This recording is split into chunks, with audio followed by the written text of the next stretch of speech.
रचना यात्रा का प्रथम कालखंड वर्ष 1965 से 1982 तक रहा है, जिसका उल्लेख अपनी रचना यात्रा के प्रथम पड़ाव के रूप में मैं कर चुका हूँ।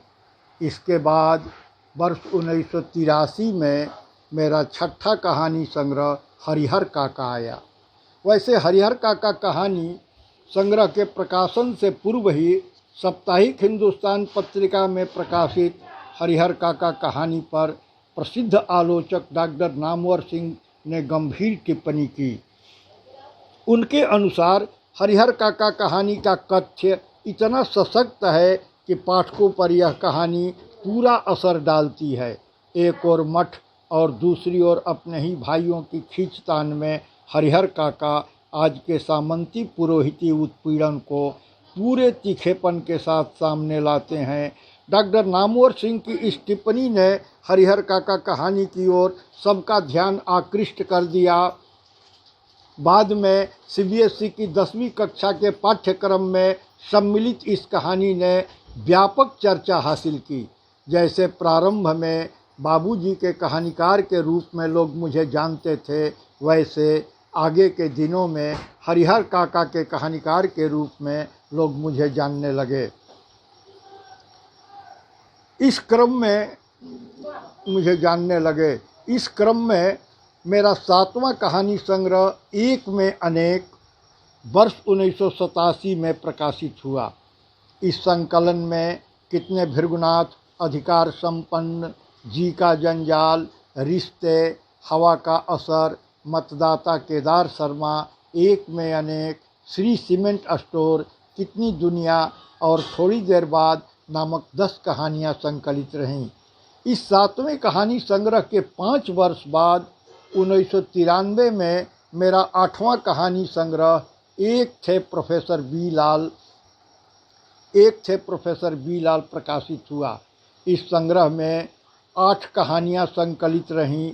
गांव का मधेसर, सीमाएं, सरजू ब्रह्म के गांव में, उसने ऐसा क्यों कहा, लापता, अपने घर से, मृत्यु संकट तथा एक थे प्रोफेसर बी लाल।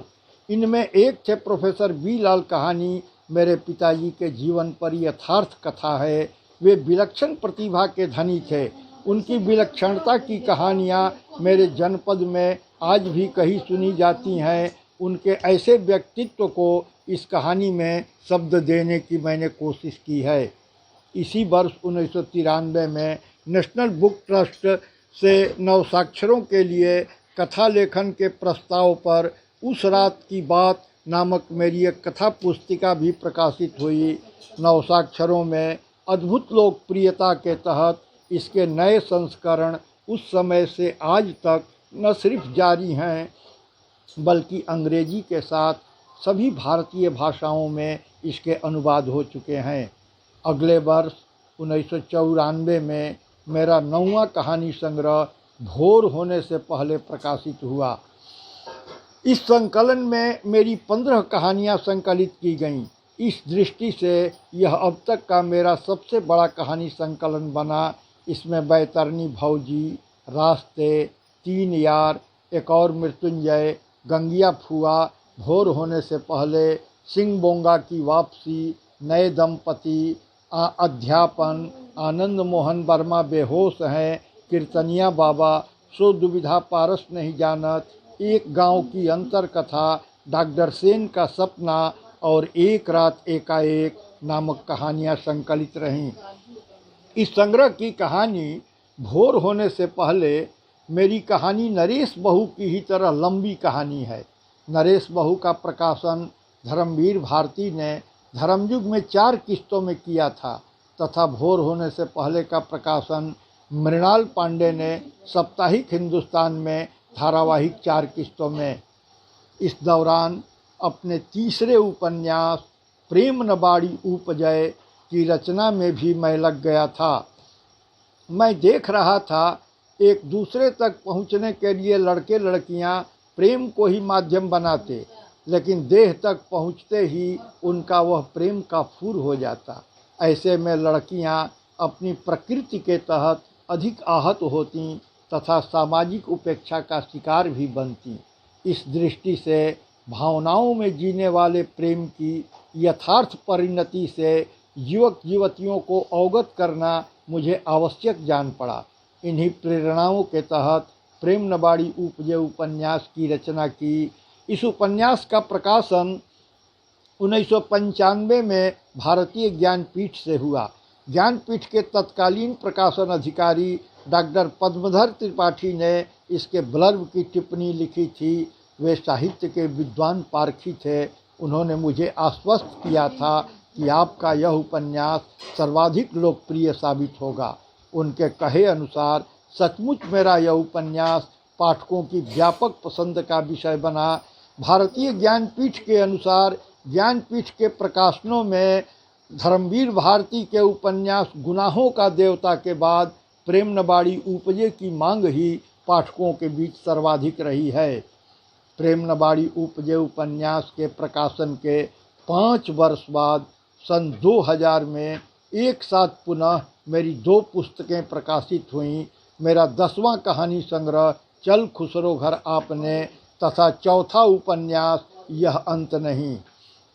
पूर्व की ही भांति प्रकाशन संस्थानों में विलंब की वजह से ही इनका प्रकाशन वर्ष एक हो गया। चल खुसरो घर आपने में मेरी 11 कहानियाँ संकलित की गईं।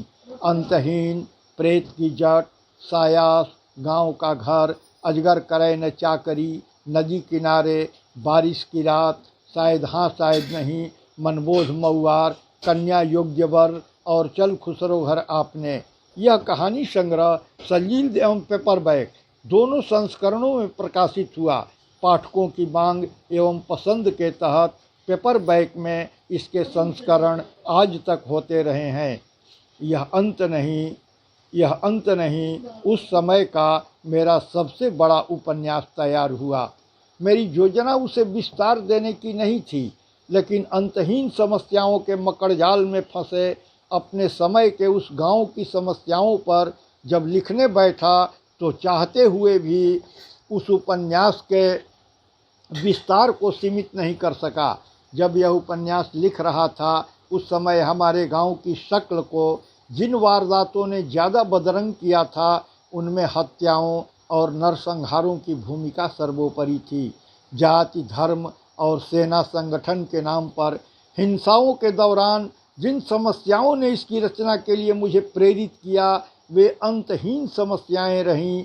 इस स्थिति में बदलाव के लिए निरंतर के संघर्ष पर ही यह उपन्यास अवलंबित बना रहा।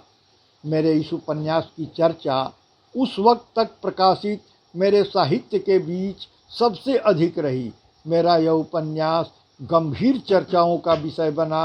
मेरी जानकारी के तहत विभिन्न पत्र पत्रिकाओं में इसकी लगभग 3 दर्जन समीक्षाएं प्रकाशित हुईं।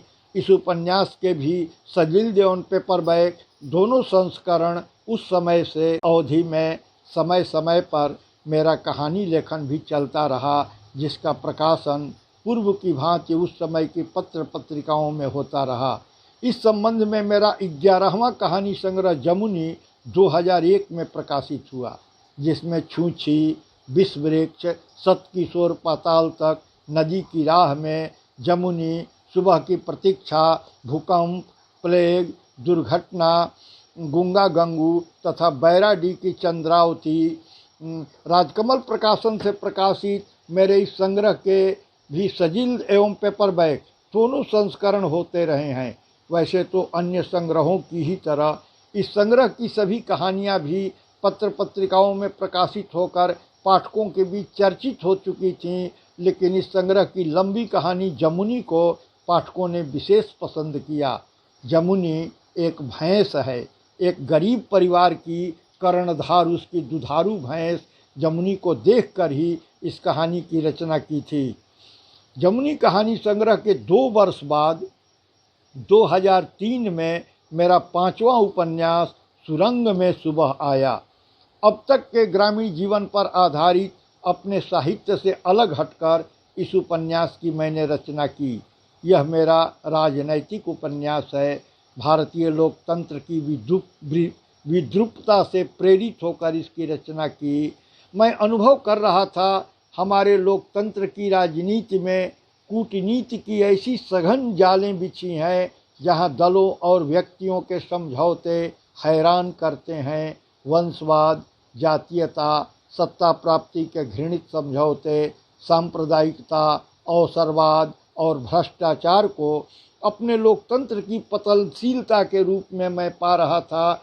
ऐसे में बेहतरी की कल्पना मुझे सुरंग में सुबह की कल्पना जान पड़ रही थी, जिसे जमीनी राजनीति से जुड़ी नई पीढ़ी ही संभव कर सकती थी। इसलिए लोकतंत्र की बेहतरी के लिए जनार्दन नामक एक युवक और उसके साथियों के जमीनी संघर्ष को व्यक्त करने के लिए ही इस उपन्यास की रचना की। उपन्यास लेखन के क्षेत्र में मेरे उपन्यास यह अंत नहीं कि गंभीर चर्चा को इस उपन्यास ने और विस्तार दे दिया। इस उपन्यास पर doctor Manager Pandey, doctor Shiv Kumar Mishra, doctor Krishnadutt Paliwal, Vinod Shahi, Braj Kumar Pandey, Rohini Agrawal, Girish Mishra, Chaman Lal आदि जैसे बड़े आलोचकों ने भी विस्तार से लिखा। यह उपन्यास मध्य प्रदेश शासन साहित्य परिषद द्वारा वर्ष 2003-2005 के अखिल भारतीय वीर सिंह देव पुरस्कार से सम्मानित किया गया। पुनः वर्ष 2014 में प्राप्त श्रीलाल शुक्ल स्मृति इफ्को सम्मान के केंद्र में भी यह उपन्यास ही रहा। यह मेरी रचना यात्रा के कालखंड का दूसरा पड़ाव रहा।